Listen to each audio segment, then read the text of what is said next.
जय माता रानी दोस्तों, आप सभी का बहुत बहुत स्वागत है आपके अपने चैनल राधा कृष्ण ऑफिशियल में। उम्मीद करती हूँ आप लोग बहुत अच्छे होंगे। तो ये बताने के लिए कमेंट बॉक्स में जय माता दी जरूर लिखिएगा। तो चलिए दोस्तों, आज हम इस वीडियो में जानेंगे बहुत सारे महत्वपूर्ण बातें कि जो खरमास चल रहा है 14 मार्च से लेकर के 13 अप्रैल तक रहेगा, तो इस बीच में हम क्या नया व्रत उठा सकते हैं। जैसे सोमवती अमावस्या का व्रत हो गया, छठ पूजा का व्रत हो गया, नवरात्रि का व्रत हो गया। तो इस बीच में जो भी व्रत पड़ रहा है, तो क्या हम उस व्रत को उठा सकते हैं या नहीं उठा सकते हैं। तो इन्हीं सभी व्रतों के बारे में आज का मेरा ये वीडियो है। तो आप लोग वीडियो के लास्ट तक बने रहिएगा, आप लोगों को संपूर्ण जानकारी मिलेगी। तो चलिए वीडियो को शुरू करती हूँ। तो सबसे पहले बता दूँ कि क्या नया व्रत खरमास में उठा सकते हैं। तो देखिए, होलिका दहन जब हो जाती है तो उसके बाद हमें कोई भी व्रत उठा लेना चाहिए। खरमास का हमें चिंता नहीं करना चाहिए, क्योंकि इस खरमास का उतना नियम नहीं होता है कि इसमें व्रत नहीं उठा सकते हैं, व्रत का उद्यापन नहीं कर सकते हैं। हर घर के लेकिन नियम भी अलग अलग होता है। देख लीजिएगा आपके घर का नियम क्या है, वो तो मैं नहीं जानती, लेकिन मैं जितना जानती हूँ उतना ये भी जानती हूँ कि जैसे दिसंबर में खरमास लगता है, उसके जैसा इस खरमास का नियम नहीं होता है। इस खरमास में बस उतना डरने की ज़रूरत नहीं होती है। इस खरमास में हर एक काम इंसान कर सकता है, बस शादी विवाह नहीं होता है, बाकी सब काम कर सकते हैं।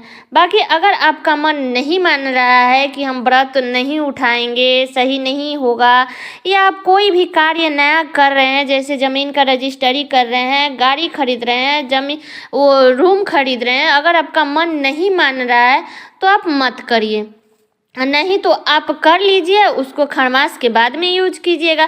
लेकिन इस खरमास में उतना डरने की बात नहीं है, आप लोग चाहे तो कर सकते हैं। लेकिन अगर आपका मन नहीं मान रहा है तो देखिए, आप नहीं कर रही हैं तो 13 अप्रैल के बाद कर लीजिएगा। जो भी करना है तो वो, अब तो दिन कितना ही रह गया है, तो आप लोग चाहे तो 13 अप्रैल के बाद कर लीजिएगा। अब चलिए बता दूं कि क्या व्रत उठा सकते हैं।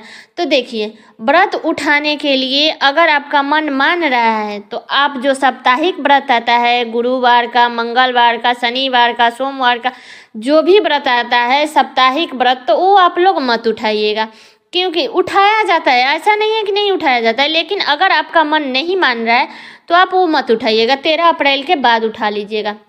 लेकिन जो व्रत साल भर पे आता है, बरस बरस पे वो व्रत आता है, तो उस व्रत को हमें ज़रूर उठाने लेना चाहिए। जैसे सोमवती अमावस्या का व्रत हो गया, चैत नवरात्रि का व्रत हो गया, और छठ पूजा का व्रत हो गया। तो देखिए, चैत नवरात्रि जो है वो साल भर पे आता है, और हर साल तो खरमास तो पड़ता नहीं है, इसलिए एक बार अगर छूट गया वो व्रत तो आप फिर से 1 साल तक आपको वेट करना पड़ेगा। इसलिए आप चाहे तो उठा सकते हैं खरमास में, आपको बिल्कुल भी चिंता नहीं करनी है कि खरमास में हम कैसे उठाएंगे। एक बात और बता दूं कि अगर आपके यहाँ ये नियम है कि इस खरमास में नहीं उठाया जाता है तो आप लोग ना उठाएं। अगर आपके बड़े बुजुर्ग कहते हैं कि नहीं करना है, हमारे यहाँ नहीं किया जाता है, या आपके आसपास में लोग मना कर रहे हैं, तो आपको नहीं उठाना है। ये नहीं कि मैं कह दी और घर के लोग मना कर रहे हैं फिर भी हम उठा रहे हैं, तो हमें ऐसी गलती नहीं करनी है। ध्यान रखिएगा, आप अपने घर के बड़े बुजुर्ग का कहना भी मान लीजिएगा कि वो लोग पहले से उठाए हैं या नहीं उठाए हैं, उठाया जाता है या नहीं उठाया जाता है, तो उस हिसाब से आप लोग काम कीजिएगा। लेकिन रहा बात साप्ताहिक व्रत का, तो साप्ताहिक व्रत आप लोग चाहे तो उठा लीजिए, नहीं चाहे तो मत उठाइएगा। साप्ताहिक व्रत में तो है कि अगर हम इस महीने में नहीं उठाए तो अगले महीने में उठा लेंगे, अगले महीने में नहीं उठाए तो उसके अगले महीने में उठा लेंगे। लेकिन जो चैत्र नवरात्रि है, अगर वो एक बार छूट गया तो फिर 1 साल तक हमें नहीं उठाना है। तो इसलिए ऐसे सब व्रत हमें उठा लेनी चाहिए, चाहे वो चैत्र नवरात्रि का व्रत हो, या छठ पूजा, चैती छठ पूजा का व्रत हो, या सोमवती अमावस्या का व्रत हो। अगर ये तीनों व्रत भी पड़ता है ना खरमास में, तो हम उठा सकते हैं, और कुछ डरने की ज़रूरत नहीं है। बस भगवान का नाम लीजिए और व्रत को उठा लीजिए।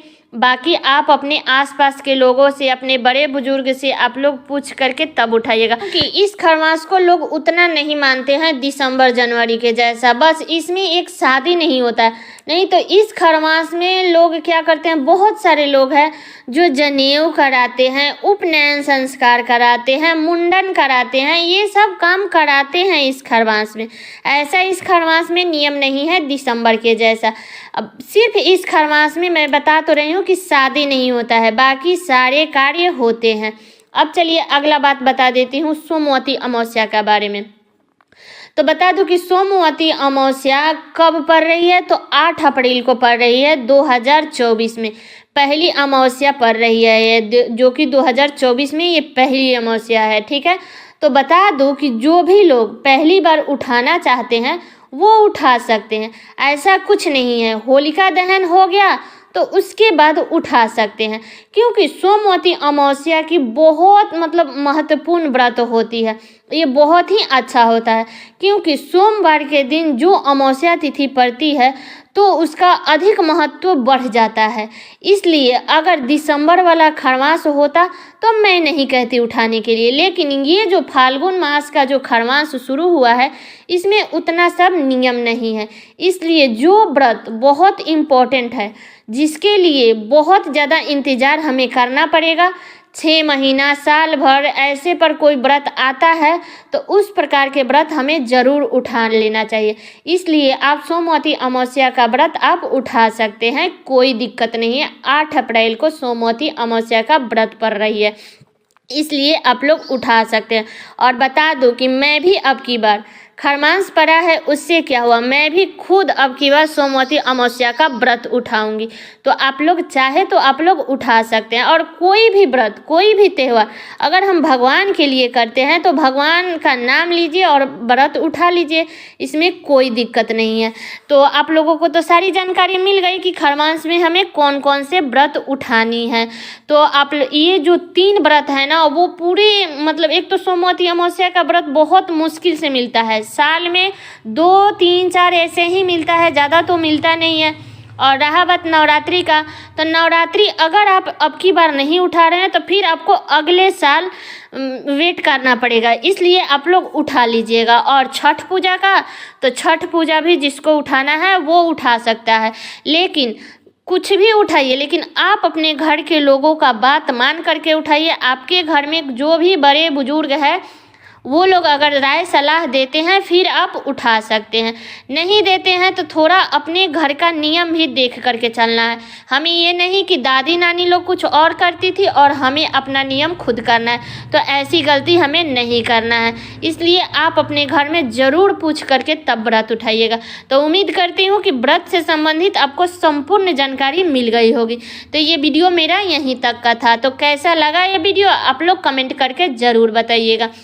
और चैनल पे नए आए हैं तो सब्सक्राइब कर दीजिएगा, बेल आइकन को प्रेस कर दीजिएगा, जिससे मेरे वीडियो का नए नोटिफिकेशन आप सभी के पास में सबसे पहले पहुंचे। और वीडियो को लाइक कर दीजिएगा, क्योंकि आपकी एक लाइक से मुझे बहुत ही मोटिवेट मिलता है। तो इसलिए वीडियो को लाइक कर दीजिएगा और वीडियो को शेयर कर दीजिएगा, ताकि हर कोई इस वीडियो से संपूर्ण जानकारी प्राप्त कर सके कि उन्हें खरमास में व्रत उठाना है या नहीं उठाना है। तो चलिए दोस्तों, मिलती हूँ अगले वीडियो में किसी नए वीडियो के साथ में, तब तक के लिए नमस्कार।